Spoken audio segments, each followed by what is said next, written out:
still go, go, go, go, go, go, go, go. Knudsen. What's up, Tursky? This is Two Guys Talking Golf. And it is going to be a banger. What an episode. You know, I don't even know what that means, but the kids say it, so I'm assuming it means it's going to be pretty sweet. If you like new product drops, boy, do I have a podcast today for you. Dude, you and Greg got out there to Vegas, and I checked the forums, and I was just like, my jaw hit the ground. I was just like, there are so many photos and so many individual albums, and what I mean, it is the amount of content that you guys got out there is mind-boggling. There's a lot of heat, too. A lot of new product heat. Crazy. I'm not even overselling, like, how many new products we spotted, how many photo galleries are in the forums right now, how crazy me and Greg went in, like, 2.5 days. It's Vegas, man. It was the Vegas turn-up. Absolutely wild. Like, as a fellow just gear nut, like, I mean, I was in heaven just scrolling through photos because there was so, I mean, like you said, just so much new stuff. And some stuff you expected, some stuff was kind of like, yep, and then other stuff was just like, wow, that's like, I mean, it's either totally different or totally new. I mean, there was just a lot there. And we also have, so we've started doing What's in the Bag of the Week. Yep. We might have to retire it after today because there's not going to be a better What's in the Bag of the Week. That may be true. For the rest of the time that we ever do this, I think we spotted the greatest What's in the Bag ever.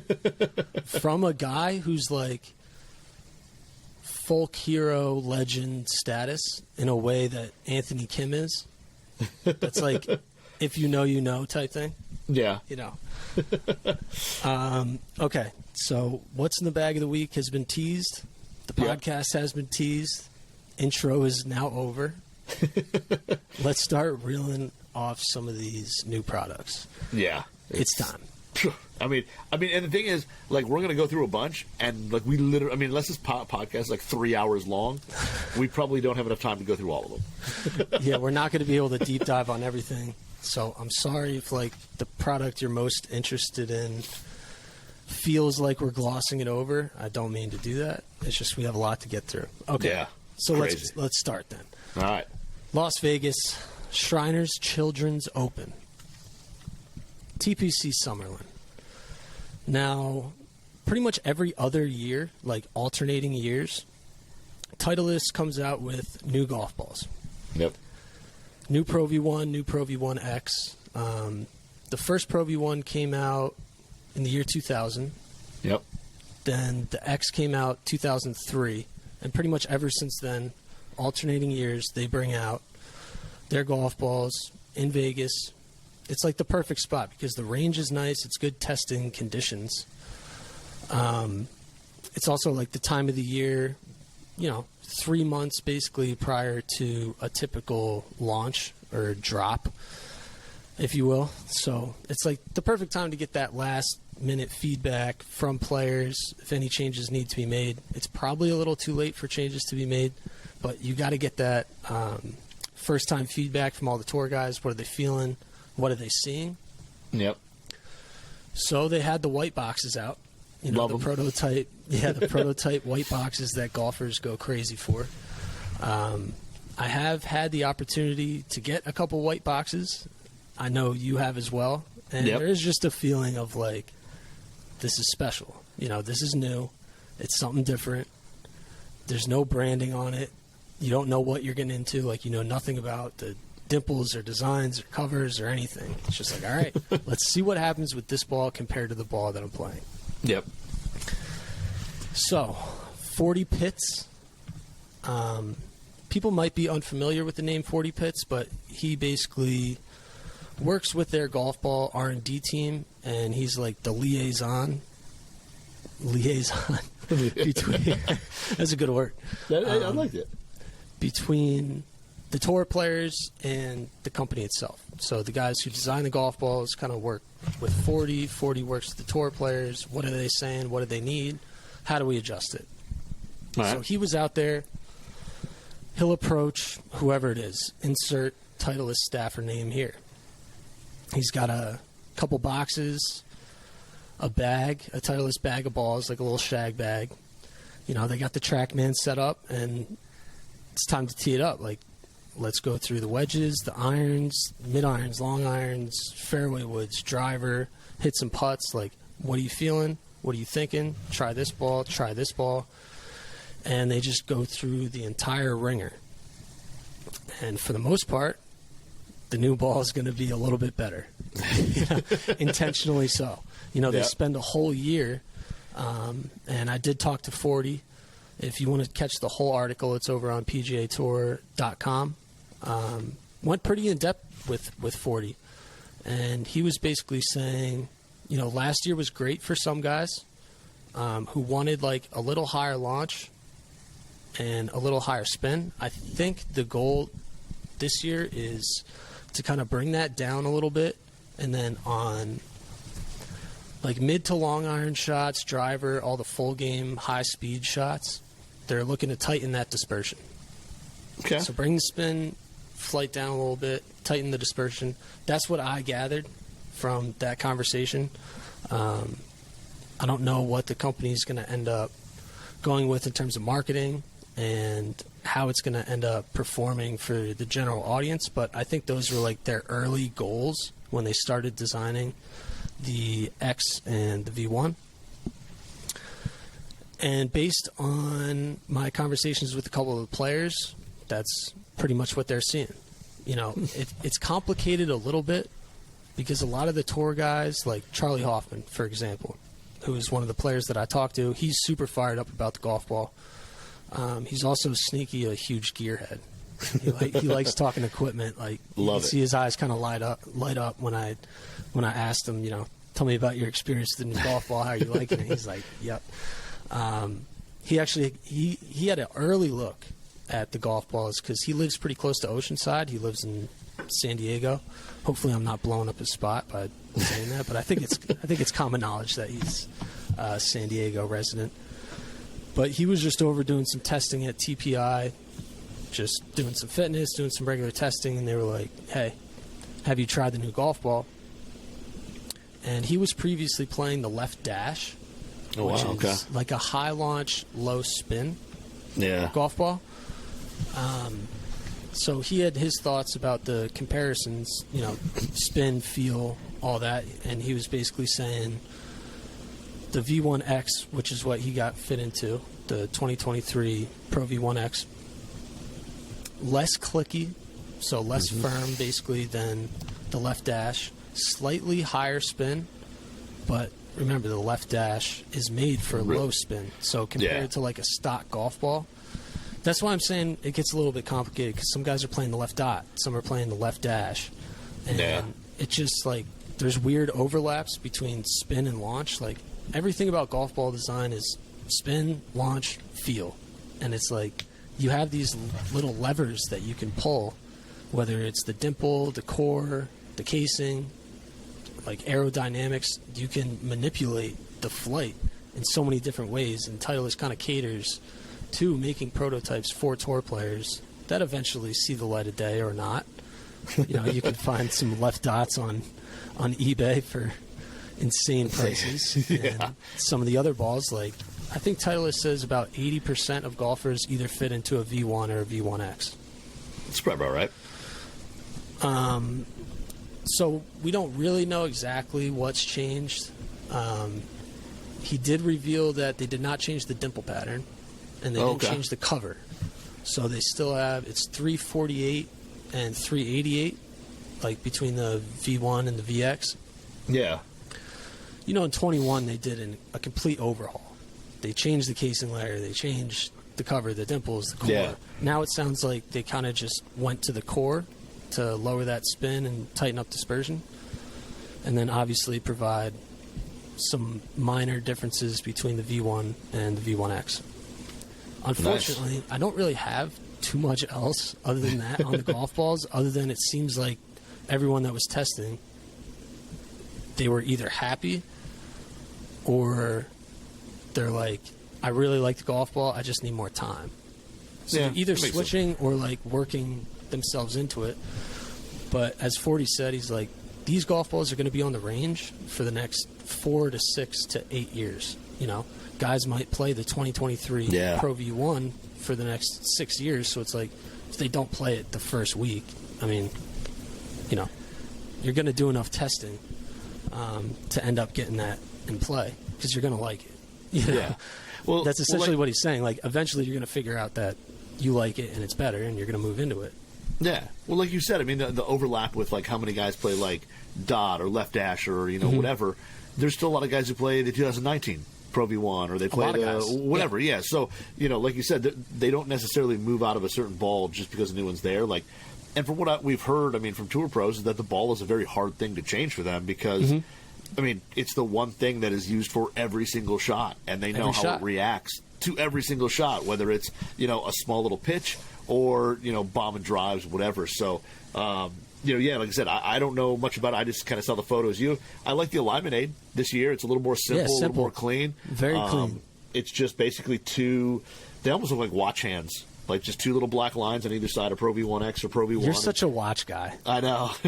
And they look like kind of like little watch hands. They're just like outlined little black arrow. I mean, it's really clean.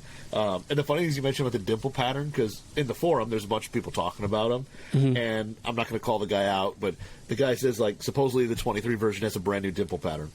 It's like one of the first comments in there, and like you just got confirmation that the dimple pattern's not changed, so that's pretty funny. Like, it could end up being true that they changed the dimple pattern, but you know, like, they didn't. This isn't the retail product. It's not. Oh, yeah, that's true. Box store ready. That's a good point. Maybe they'll end up making a change. I think that's like kind of the point of tour validation. Yeah. What else do they call it? The seeding process. Yeah. Really, it's a time for PGA Tour players to test the new equipment and see if they want to play it. And it's available now. But I think part of it is that, you know, if something's really wrong, they have time to make that adjustment. Like, it's already cleared through the USGA. You're cleared for competition. It's available. They have the product. It's out. But, you know, until it hits the shelves, it's not a final product. True. Yeah, you're 100% right. It's still just a prototype. Yep. And, I mean, with some of that white box testing, too, like if somebody got something that was different than what was out on, you know, they might have got something that was different than what you saw out on the range. You know, I mean, it all depends. So, but pretty exciting. I mean, I think a new Pro V1, I mean, I know people are always like, oh, it's the same as before. I mean, ball technology, if you're able to go either talk to or get like a tour of some of these ball plants and stuff like that, the amount of tech that goes into a golf ball is absolutely insane. People don't realize. No. Like, I'm sure you can go on YouTube, just do a quick, like, Titleist ball plant tour. Yeah, it's crazy. And just watch. Yeah. I mean, and it's all these guys. I mean, Titleist is huge. I mean, any of these guys making golf balls, like, it is not just any ball manufacturer, Yeah. There's way more tech into it than just stamping out a little white dimpled ball and saying, go hit the thing. So... But no, like I said, I like the look, and it'll be exciting to see when they hit retail and, you know, being able to go out and hit them. I wonder how long it's going to be in the future until there's like a tour validation, tour seeding process for a golf ball that's been rolled back. Oof. So it's like, okay, I only lost 20 yards on this drive compared to my old ball. Yeah, comparing TrackMan numbers, and the worst ones are the ones you're looking for. I mean, it's at some point... They're probably going to roll the ball back. I don't know, man. It's tough. I don't know. That's a whole other discussion. Yeah, let's not get into that. We don't have time for that today. All right, let's move on to the next product. That's all we have on the golf balls. For more, head over to PGAtour.com. Equipment report. Okay. Ping. Oh. Where do you want to start? Why don't you pick? Why don't you set this topic up? They just dropped G430 drivers. Yep. With the drivers, what we saw out on tour was an LST with carbon fiber in the crown. Looks carbon fly wrap is what it's called on the LST. So that's going to be your low spin, fade bias version. Then they have a Max. Definitely a way bigger profile. I call it more of like, I don't want to be degrading with how I say this, but more of a pancake profile. Yeah. Like, it's just bigger and more round. That's the Max. No carbon that I saw. It does not say carbon fly wrap on the crown. So you'd have to gather that there's no carbon fiber in it. Like, it doesn't look like there is, and it doesn't say that there is. There's nothing visual that suggests that there is. Ping's obviously not talking about design yet. Yeah. Like, that's no-brainer. So we can't confirm, but just based on photos and looking at the driver myself, it doesn't look like carbon fiber's there. Then you have a 3-wood. It's a Max, G430 Yep. Max 3-wood. What I gather is that there will be an LST in the future, but not ready. Oh, I don't know if it's okay. not ready or They just didn't want to there's a show it. supply chain issue or they have a plan. Like that, I don't know. I know that there is an LST fairway wood that exists. I have not seen it, but my second-hand knowledge, or third-hand, however many hands it is. And then there's Max hybrids. I don't know about the hybrids. I don't know what other models are coming down the pipeline. I know for a fact there's a Max. Yep. And then I saw some G430 irons. Obviously not really tour irons. If you know anything about like the G400 type series irons, they're definitely more of the game improvement, perimeter weighted, cavity back with some technology for more distance. You know, typically on tour, you only see those type irons in the long irons. But Ping offers already like some high launching driving iron type clubs that you'll see in even like a Cameron Chant type bag. But you probably won't see a G430, but they're available on the truck. I saw the heads. And there's pictures, by the way, there's pictures of all this stuff. Drivers, So fairways, hybrids, irons in the Golf WRX forums. Yep. I always say the easiest way to get to the forums is go to Golf WRX, and then on the top bar, there's like a little forum drop down. You just click Torn Pre-Release. That's where all me and Greg's photos are. Yeah. Quick early feedback just from tour players, and then you can get into what you think about the aesthetics and et cetera, et cetera. All right. So the first player I talked to was Jason Dett.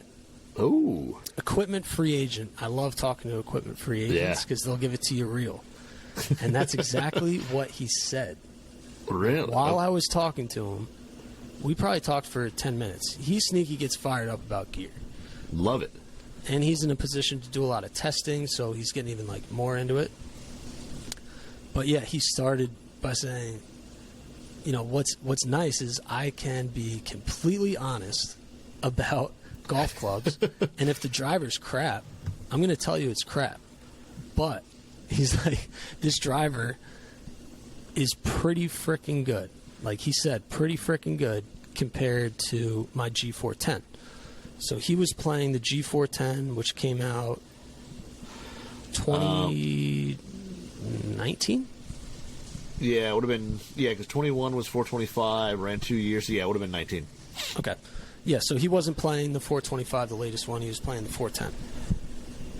He's not the only one. I think guys definitely did like that 410. They also like the 400, and plenty of guys are in the 425. Like, there's kind of a range of models that guys use when they're in the Ping driver sphere.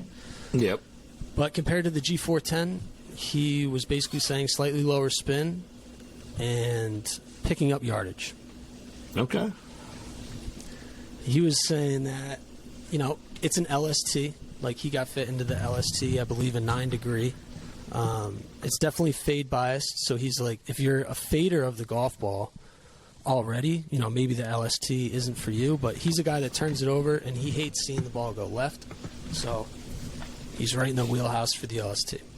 Yeah. He also said, with the G410, and this is probably the biggest knock on Ping drivers of late, at least.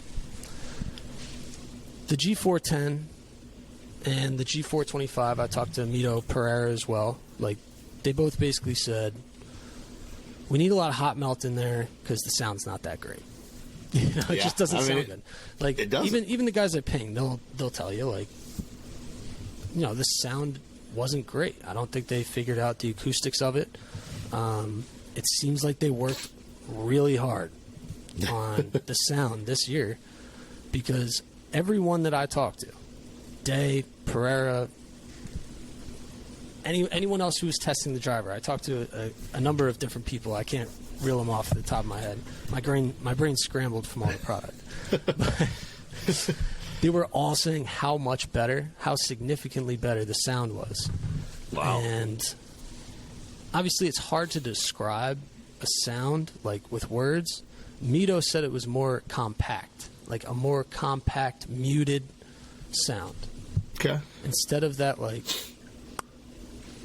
could you hear that? I tried to make a little noise effect. Like, I don't know exactly how to describe that 425 or 410 sound, but it was just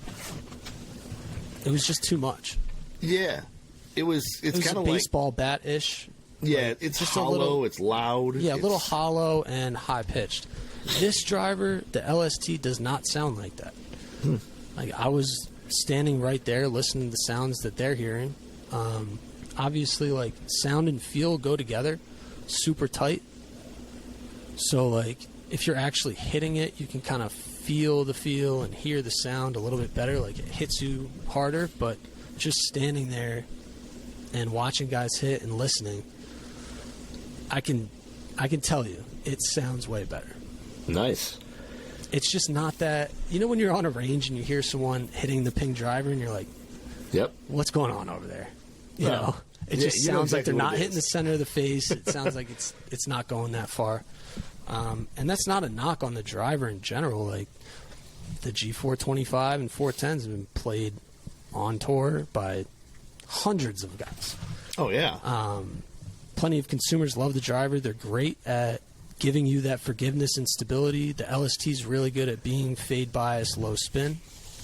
It's just that sound and feel. Like, that's not something that goes in the scorecard. That's just in your hands and your brain. Yeah. You know, so it's not a knock on the performance, but it's something that needed to be addressed, and I feel like they addressed it. And there's also the return of the carbon fiber. So I'm done talking now. You can go. What are your thoughts on the G430, looking at the pictures?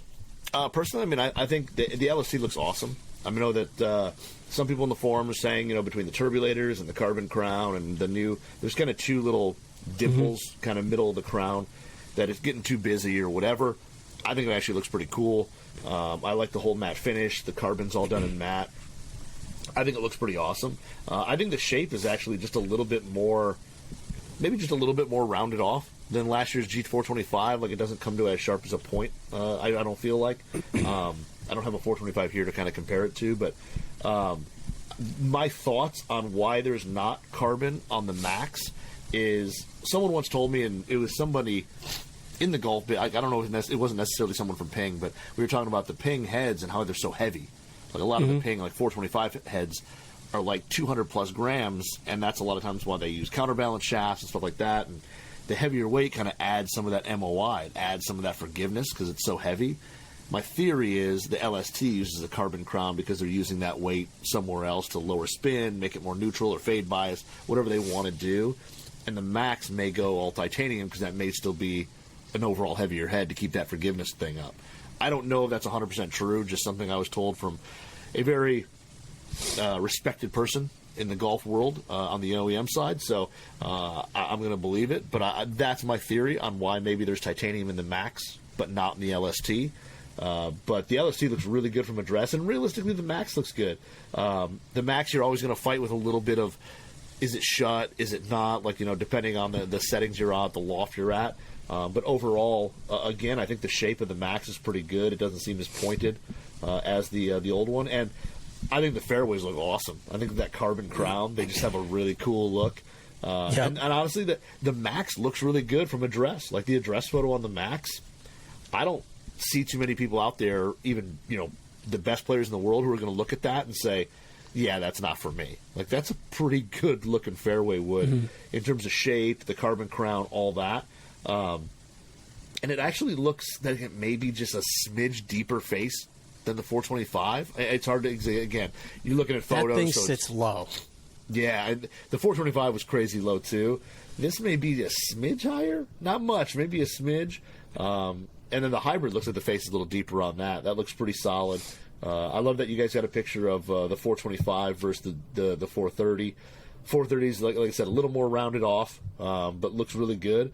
And then, like I said in the forum, some people were kind of complaining a little bit that the colorway with the kind of neon yellow wasn't their thing. I think it's a throwback to the Rapture. Yeah, the Rapture I thought was a little more greenish compared to this yellow, but it might be. That's kind of a cool thought because the Rapture was pretty sweet, and that was the other Ping club that had a titanium crown piece to it. It was kind of also meshed in. might be like the color that you're talking about. It could also just be the picture, like getting the hue and the color of something like highlighter greenish yellow is probably not the easiest thing. Like it looked greenish yellow to me. Okay. In person, at least my memory of it, and I think it was showing up a little more like highlighter yellow in the photos, but eventually everyone's going to see it in person. They can make their own judgments on the color. I just had two more quick points on things that you brought up. The 420 or the 430 max, it sits low, just like 425. Like it sits low, and I asked Jason Day about his experience because I know he tested the fairway woods as well, and he was like, I was literally topping some of them because the shape is just so much different than the sim. Like he plays the old TaylorMade sim fairway woods, which are deep face, small, compact. Like this just sits way different. Yeah. So for him, probably no point in switching over. But I will say, if you need to hit the ball higher, these are probably going to help, especially out of the rough too. Those deep face fairway woods, in my experience at least, they're just low bullets out of the rough, and even out of the fairway sometimes. Like if you're looking for height, I think this fairway wood's definitely for you, the max. And then you also made a point. Oh, we were talking about the carbon fiber and why carbon might not be in the max. Yeah. I'm going to sidestep my source on this too, but just from talks I've had within the industry, if you want to make a really forgiving driver, it's not necessarily just get the weight as low and as far back as possible, because you also have to think about like vertical forgiveness, not just left to right. Like you want the bottom of the club and the top of the club to also be forgiving. Like you can miss it off center. Yeah. You could be on center from left to right, but be way off, and the spin gets affected, the launch, like, you want consistency across the face on a driver that's built for forgiveness.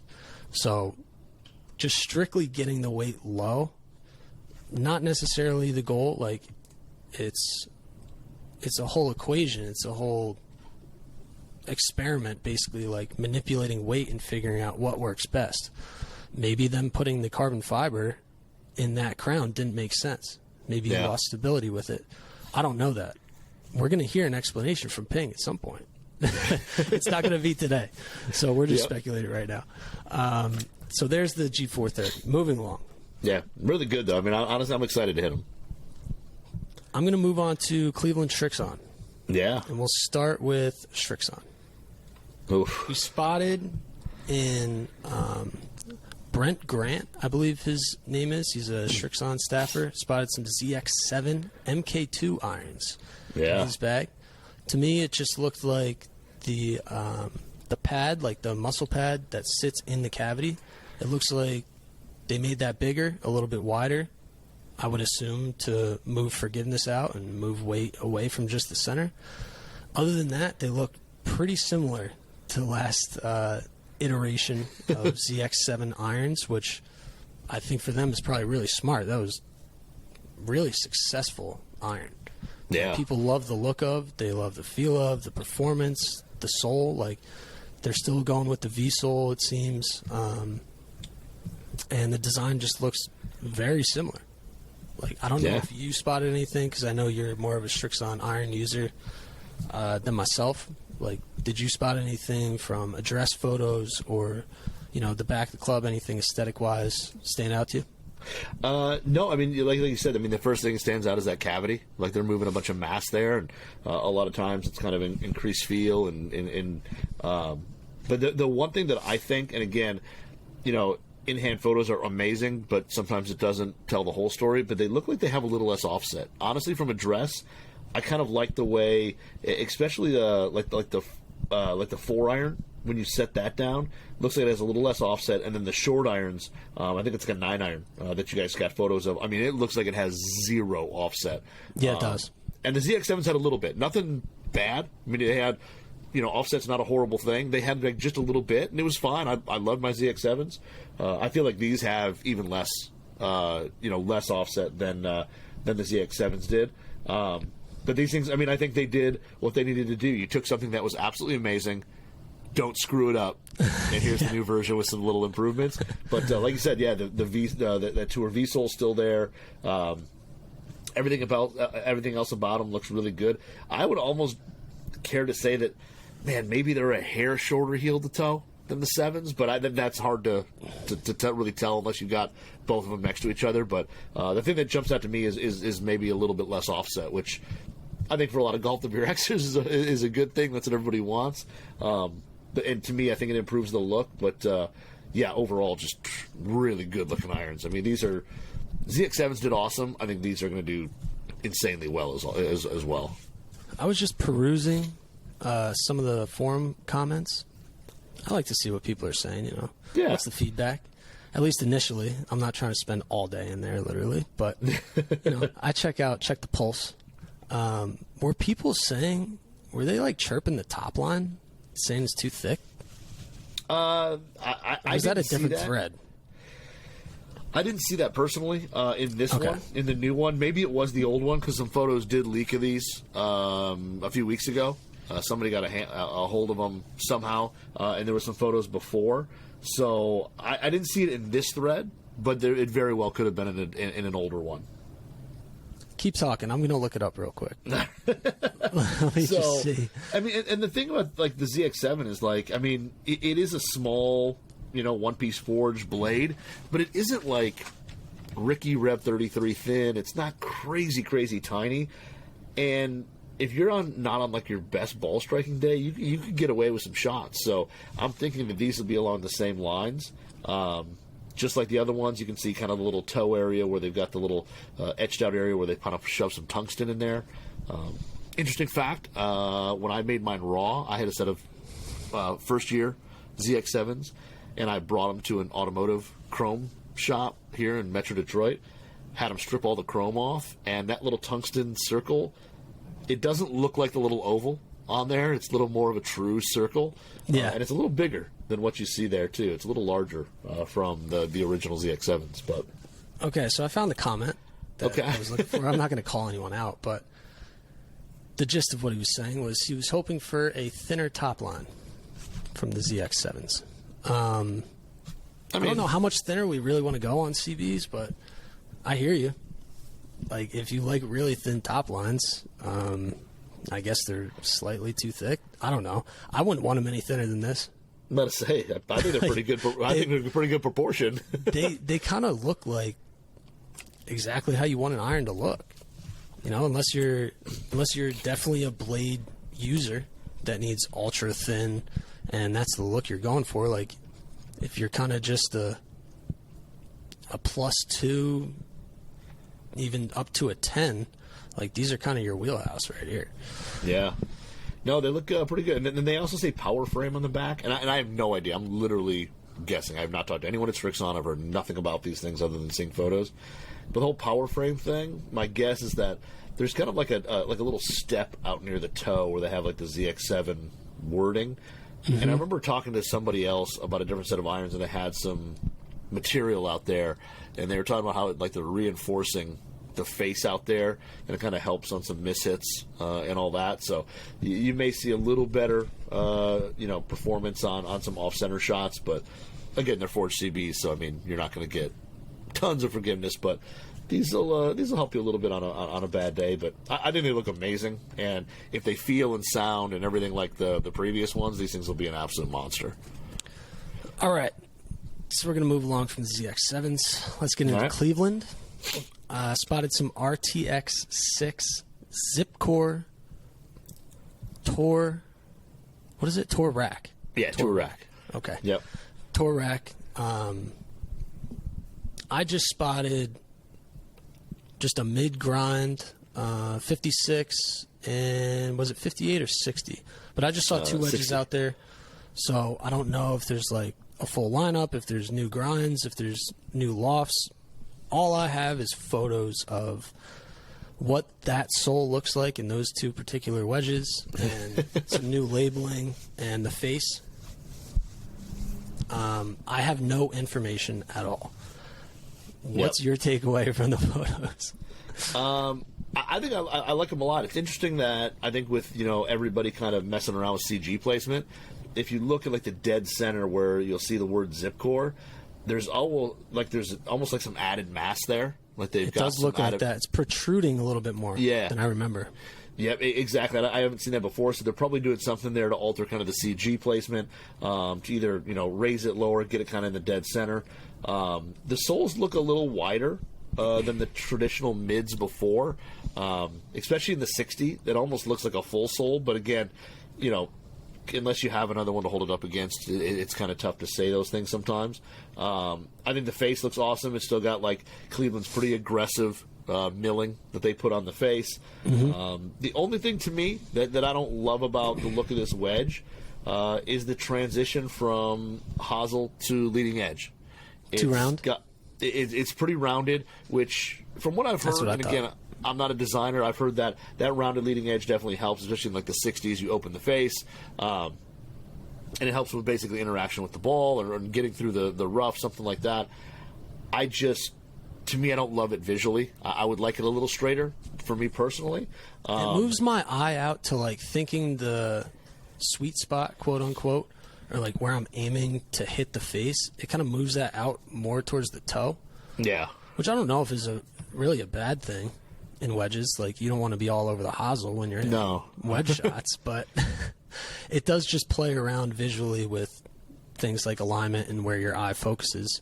Like you can manipulate where your eye focuses very easily with golf clubs. Yeah. And if you don't nail it and it takes your eye somewhere else, like that's definitely going to affect performance. And I'm not saying it's bad with these RTX 6s. Like I have seen some feedback where they are saying they don't like it. But if you want like versatility, especially with a lob wedge and you play with an open face a lot, if you have a dead square leading edge on your wedge, it's going to look a little funky when you throw it all the way open. Like that little piece of roundness might make it look a little straighter. I don't know. I haven't hit any shots with it, so I'm not sure. All I have is the photos, and I didn't throw it open like I was hitting a flop shot when I was taking the photos, so I don't know how it looks open. You could probably tilt your head if you want in a different direction to see what it might look like. But overall, like I said, I mean, the shape is good. I've always been a fan of a wedge that's a little more rounded, and the Cleveland's shaping, especially around the toe and all that, it's a little more round. So that I like. But again, the RTXs, the RTX zip cores performed really well. If these got a little improvement on the face in terms of, better spin in certain conditions or whatever, these things are going to bite hard around the greens. So, and it'll be interesting because they've really kind of widened their grind and sole options as well. So I think there's a lot more golfers that they fit into better.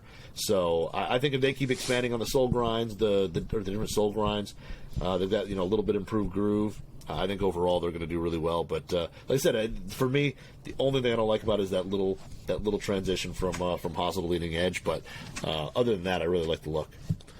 This is not going to be an education topic. I just want to ask a quick question, and then we can move along. All right. What percentage of golfers do you think play the wrong bounce or grind in their lob wedge, in their highest lofted wedge? Oh, it's got to be like 90%.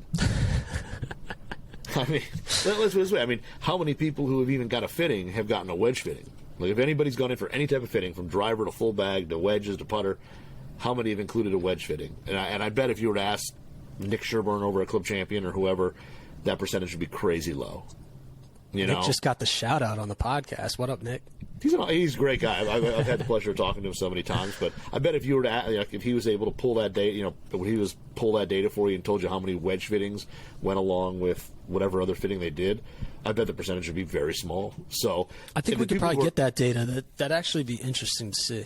Yeah, so I bet the people who are going to get fit are not getting fit for wedges, and then most people are just walking into the store, telling, a sales associate or someone there about their game, what they think their game is like, and that associate's doing their best to say, okay, here, this should work, but it's a total guess, so I bet that number's crazy high, like 90, 95%. Sad. All these companies are offering so many different grinds, lofts. There's so much variety out there, and I still think people aren't getting fit. It's unfortunate because I think wedge fitting is so crucial. Yeah. Anyway, let's not go down that rabbit hole. Let's just keep going. All right, we got a new shaft. Yep. And an interesting segment of the bag. This was something I was definitely not expecting. Project X. Yeah. Just rifle wedge shafts. And like the naming system, 7.0, 6.5, 6.0 is moving with it. Yep. So what I heard, at least my understanding of it, is that it's basically Project X's version of an S400. So the relationship between X100 and S400 is basically the same between Project X, the regular iron shafts that we all know, the blue label that sits a little diagonal. Yep. That relationship is the same. The regular Project X iron shaft and the wedge shaft, X100, S400. And the point is, a lot of X100 users will go S400 in their wedges. Yeah. So Project X wanted kind of that version of it where you can keep some consistency from your irons to your wedges, but still get the benefit of slightly heavier, slightly softer. Yep. That's my understanding. So can you kind of give people a quick rundown of what you know about the X100 versus the S400, and then we'll all just collectively apply that line of thinking to the regular Project X and the Project X wedge shafts. Yeah, so I mean the biggest thing is so X100 is their typical dynamic gold extra stiff shaft, and it comes in like I think just under 130 grams, like 128, something like that. It's just under. It's pretty heavy, but it's they tout it as low launch, low spin. I think it's a little higher than that personally. I think it's kind of that mid-low launch and kind of mid-low spin. And then the S400, so X is extra stiff, and then there's stiff. And there's actually, if you look in Dynamic Gold's like real catalog, there's an S200, 300, and 400, and they basically go by weights. So the S400 has become a super popular wedge shaft because, like you said, it's a little bit softer. It's a stiff flex. But it's a 400, so it's heavier. It's about 132, 133 grams. So the transition from X100 into S400 is really good because it's a little heavier, a little bit softer, so partial shots, you get a little more feel than you would get with the X100, but it's still that kind of mid-low launching, mid-low spinning, so you're not changing the ball flight a ton, but you're just getting a little more touch, a little more feel around the greens with those partial shots with, like, say, your sand wedge, lob wedge, gap wedge. And S400 has become, one of the most popular wedge shafts on tour or in the amateur ranks. The interesting thing about these, which I really like the idea, because there's a lot of people who kind of play Project X, say 6.0s or 6.5s, and like, well, what should I use in my wedge? Because to go softer, like say you play 6.5s, the extra stiff, in Project X in your irons, and you want to do something similar in your wedges, well, to move down to a 6.0 to get a little softer, you're losing weight. You're going from like... Yeah. You're going down 5-7 grams. So and that's not what you want. Typically, you want a wedge shaft to be slightly heavier than your iron shafts. I know that's like a debate. Yeah. In some crowds, but I would say 90% of players right now, at least out on tour, go with heavier and slightly softer on the flex. Yeah. So these will be really interesting. So, I mean, we don't have specs or anything yet. So the interesting thing I want to know is, say if you play, say, 6.5 in your irons, do you then get the 6.5 wedge shaft, and that's the point. A little bit softer and a little bit... Okay, that was that's the kind point, of yeah. Yeah, that was like the only they're thing I correlated saw. with each other. Gotcha. Like you're not supposed to drop down or go up. I think you're supposed to match. Like if you play 6.5s, you're supposed to play the 6.5 wedge, and then just determine the length from there. And they are wedge shafts. You can't throw these in the irons. At least right now. I'm just saying because the raw length just wouldn't allow for it. I think they're wedge shafts. I think this is kind of like almost long overdue in a sense. I think there's a lot of Project X players who are going to really like the fact that they can now match up. Like you said, they can now match up. Well, I play 6.5s, and then I've had to go to either a Dynamic Gold or a Nippon Modus 125, or they've had to go to some other wedge shaft to kind of get what they want, a KBS, and now they can match it up and have kind of the same profile, all that. I think this is pretty cool. So it'll be cool to see these come out and to see if we can get our hands on some and try them. I didn't realize how bad of an idea it was to not have these until I saw them, and I started hearing about why they're beneficial. It's like, how is there not a Project X wedge shaft already? It was kind of just a gap in their stable of shafts. There's so many Project X iron shaft users. Oh yeah. I mean, on tour in the market, I've been a Project X 6.5 user in the past. Yeah. And I think around that time, when I was fully committed to the 6.5s, coming from the X100s, moved into 6.5s, if they had the wedge shaft, I would definitely have gone with that. Because you do want to keep like somewhat of a uniform feel. And Dynamic Golds just feel a little different than Project X. I mean, 100%. They're totally different feeling shaft, and honestly, like, and yes, it may not work for every single person, but I think there's a lot of people who want that. I mean, the Project X stuff is typically, flatter, a little lower spinning. They've got a little stouter feel, a little stouter profile to them.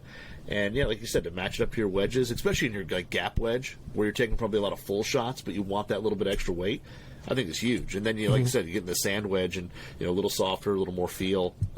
These are a no-brainer. They probably in theory should have been out like 10 years ago.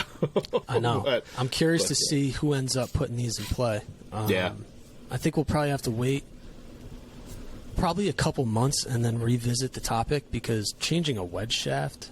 Yes. With how hard these guys work and getting their like one hop stop shots dialed, like, we're talking, okay, I want to hit it 3.5 grooves up instead of 3. Like they are crazy dialed with when the ball is going to spin, how it's going to spin, the distance it's going to land, what it's going to roll out to in certain grass conditions. So it's probably going to take a full off season worth of testing with a product like this. Maybe some guys just go to it right away because it's like, I'm chipping terrible, this can't hurt. But for a guy that's playing well, to change out 3 wedge shafts, that's going to be a lot to ask and a process. But it's available. Well, it's not available yet, but it's out there for them to try, and I'm sure a lot of guys will be trying. If I'm a Project X user and I'm a tour player, I'm trying it. Oh yeah, I'm giving it a serious consideration, because you might just move that variance a little closer together between irons and wedge play. Okay, let's move along. We only have a couple more left, and I want to get to this. What's in the bag of the week? As soon as I saw the what's in the bag, I was like, I can't wait to go over this on the podcast. Okay, Nexgen. Yeah. Do you know a lot about Nexgen? Because they have new NS210 fairways and hybrids, and then they have Nexgen forged wedges, which look very techy in the back. Yeah. I'll put it that way. Talk about like raising CG on a wedge. It looks like that's what they were doing with all that mass they have high in the cavity. But what do you got in the Nexgen products that we spotted? I mean, I really like it. The interesting thing is the face on the wedges. Like you said, the back is kind of wild looking. They've got they've got some forged in, like a bunch of little different grooves. It almost looks like a puma symbol running through it, but upside down. But the face actually really reminds me of the old Nike. What do they call them? Like the 2XX whatever grooves, and they had little like X's. XEX. XE, yeah, something like that. Yeah. And these kind of have a little similar. It almost looks like diamond plate or X's, but it reminds me a lot of Nike, what they did with their face when they did the laser etching. Interesting little wedges, got a little bit of offset to them, which some people really like. Like Jim Furyk's a big offset wedge guy. I think the sole grinds are pretty interesting as well. Looks like they're fairly low bounce. I think it's the 56 that you guys got photos of. It looks like it has kind of a pretty heavy leading edge bevel to it. So, maybe a little lower bounce of that leading edge may not dig near as much. The fairway woods and the hybrids, really shallow faces, kind of taking a little bit of like the ping look there in a sense, but they look very long heel to toe. But they're probably got some decent forgiveness there, but definitely a little shallow. Probably launched pretty high, but the shape is pretty good. The shape's pretty traditional. They don't. They just have the gloss black paint. There's nothing crazy going on with them.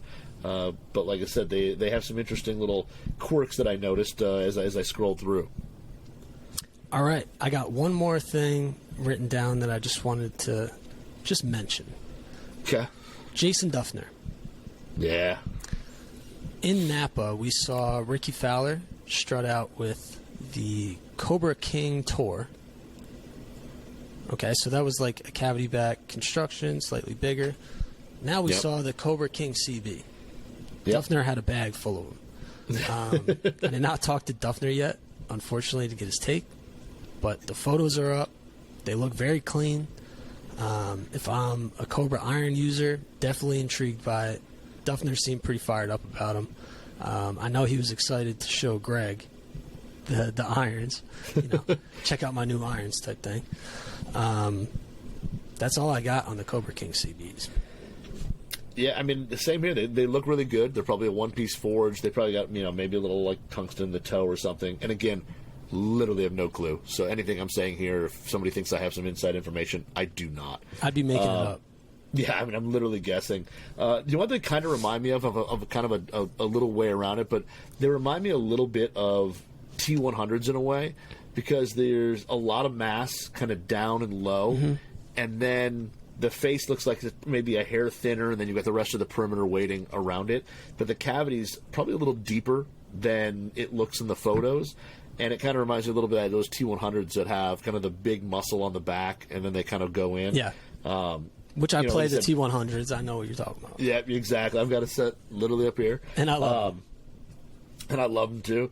But no, really look really good. I mean, to a guy who these are probably out of really my skill level, they don't look that much different in a dress than the Ricky Fowler King Tours.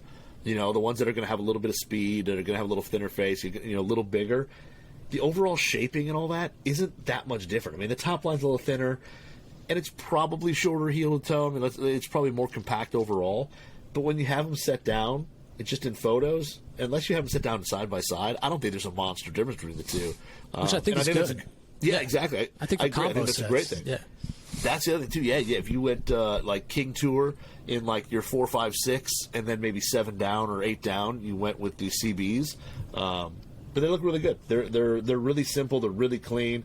If you're a person who's in the market for a single-piece forged CB, I don't know how you don't give these a shot. From a simple badging on the back to, I think, looking really good at a dress. I mean, these look really solid. All right, Knudsen, it's time. Yeah. We need like a little music or something. Yeah. Give me a drum roll. Yeah. This is Two Guys Talking Golf. What's in the bag of the week? That's right. That's my applause sound. Love it. That's the crowd cheering. Okay. I'm fired up about this one. Spencer Levine. Yep. GOAT. I mean, he's just one of those like goats to golf fans, in my opinion. In the same way that, like a John Daly or an Anthony Kim kind of excite the golf world. It's just like you have a little edge there, more of like a common man type golfer. It's just like a guy you want to root for and watch just because it's entertaining. They might win the tournament or something might happen. You never know. And so you got to keep your eyes glued. It's been a minute since we've seen Spencer Levine out on tour, and he Monday qualified for this event. He tried in Napa, didn't make it through. He made it through in Vegas. Of course, in Vegas, you know, the land of smoking heaters.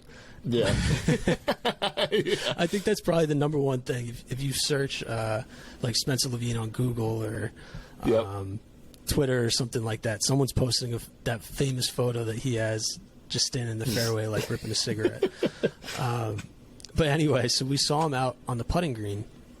And me and Greg were kind of just standing there, you know, talking to people here and there, doing some what's in the bags, just looking at guys putting. And we see someone bent over in a weird way, arms flailing, but he's like practice putting. It's like, is that a PGA Tour pro? Like, who is that putting over there? Is that someone in a pro-am? Like, what's going on? But he was draining putts. Yeah. And he kind of picks his head up, and it's like, oh my God, is that Spencer? It's like, why is he putting like that? So right away, Greg goes over to him because I think he knows him pretty well. And it's kind of just like, what do you got here? Like, what's going on? What's the putter? And why are you putting like this? Eventually, we did end up getting a video of him explaining exactly how he got the putter, the technique that he uses. That's over on PGAtour.com's Instagram and Twitter right now. But the way he described it was, he was just messing around with like an old blade putter that he had and holding it really close to the head. And he was like, I was controlling it really well. Like, my starting lines were great. So I had this like split grip idea, like not anchored, you know, not anchored. Yep. It's not a long putter in the way that Adam Scott might use one, or Siwoo Kim most recently.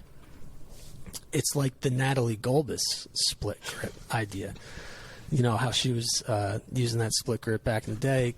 It looks like you're hunched over, but you're really like bending into your back foot, like you're dropping that right shoulder super hard, so you're getting your right hand closer to the ball.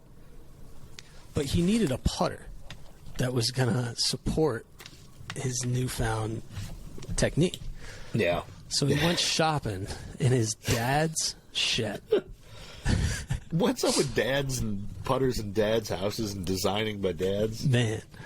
So he went shopping in his dad's shed because he knew that his dad used something similar like back in the day. He said 30 years ago, but the putter came out in 2004. He was exaggerating a little bit. But it's called the Hammy. Yeah. Does anyone remember the Hammy? Do you remember the Hammy? Natalie Golbis actually used the putter in LPGA Tour events, and she won with the Hammy. Like back back in like 2007. I want to pull up exactly what it says on the sole real quick. Oh, yeah, makes putts makes sense. Yeah, makes putts make sense. I mean, what a classic design. So it's got a triple bend shaft.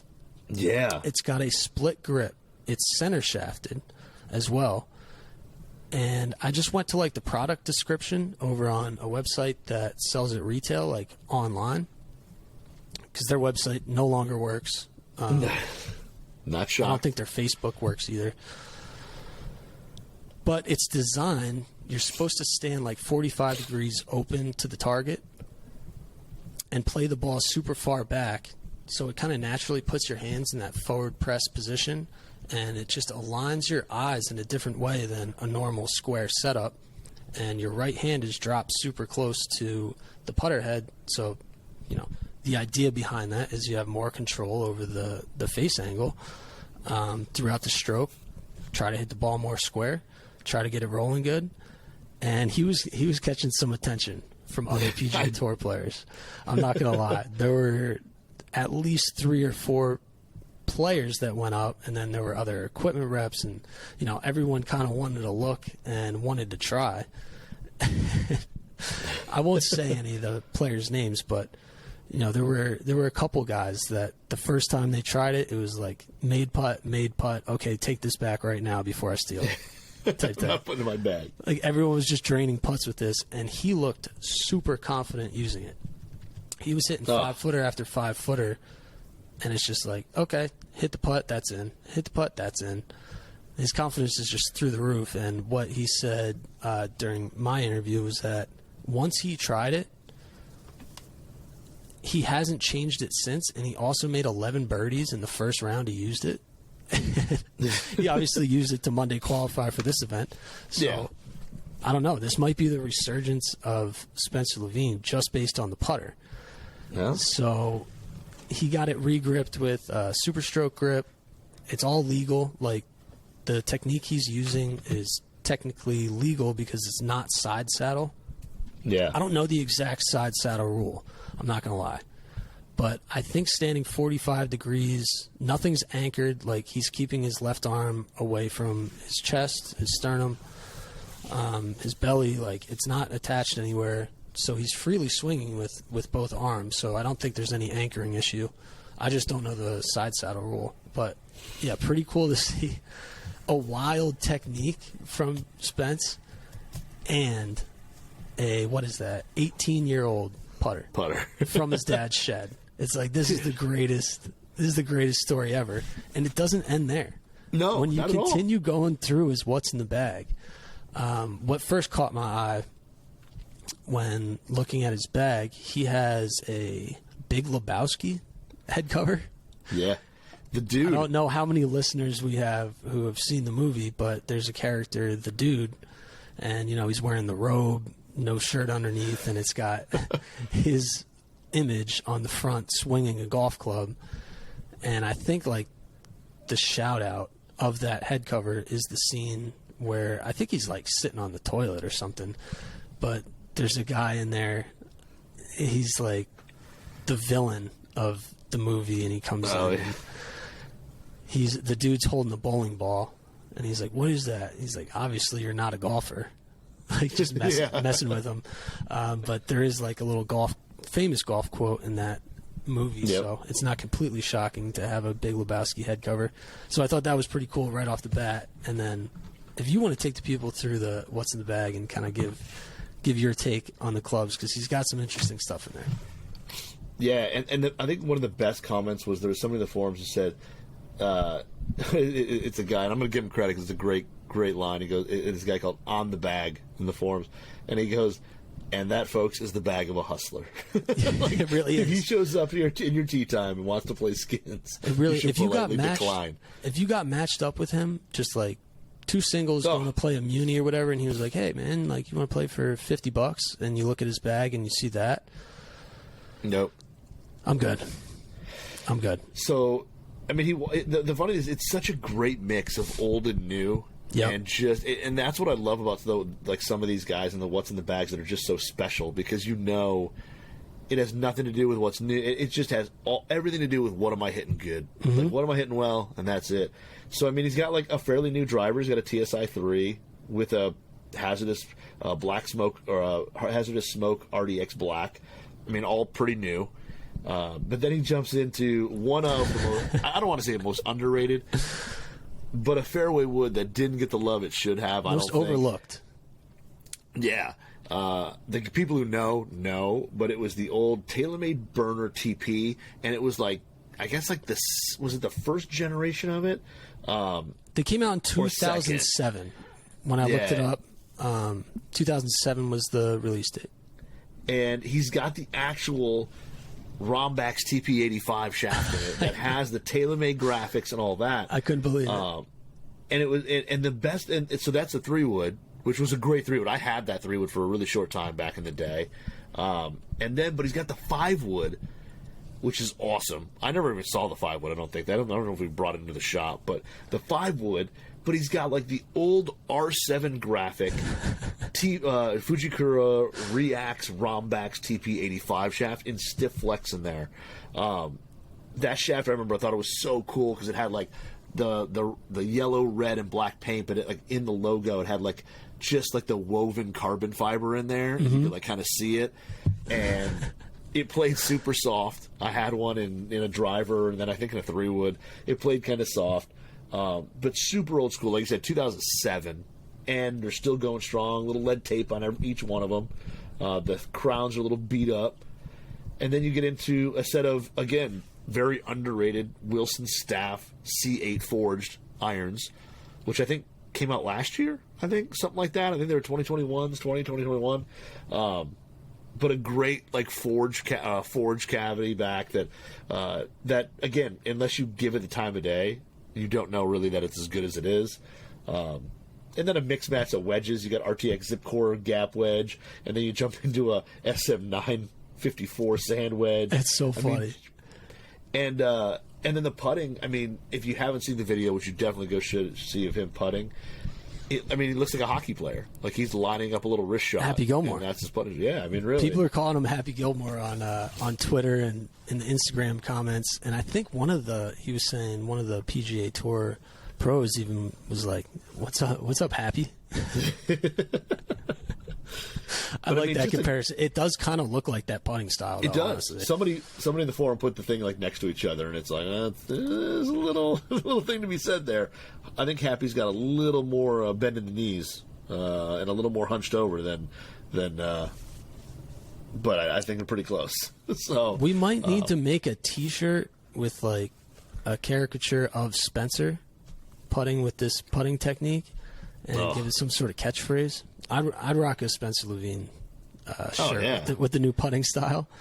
Some sort of mashup, like have him wearing a Happy Gilmore hockey jersey. Yeah. Well, and the final part of the what's in the bag to me is the bag.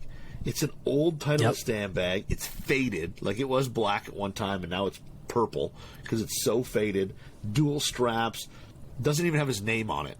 There's nothing on it. Like this is a bag you could back when he bought it. You could just walk into a pro shop and buy it. Like it's nothing special. There's nothing to it, and it's got. I mean, people have had to offer him bags. Like, yo, you want a new bag? Like, here you go. And he's just like, no, I'm good, man. Like this one still works. Straps are still good. I'm all right. So, well, he has a stand bag, or he has a carry bag, because he is carrying his own clubs. No caddy this week. No, really? No, I'm just kidding. I'm going to say, I don't even think you're. I don't think you're God. allowed to play in a PGA Tour event without a caddy. That would be funny though. That would be the perfect cap to like the Spencer what's in the bag. But no, I made that up. It is funny he has that though.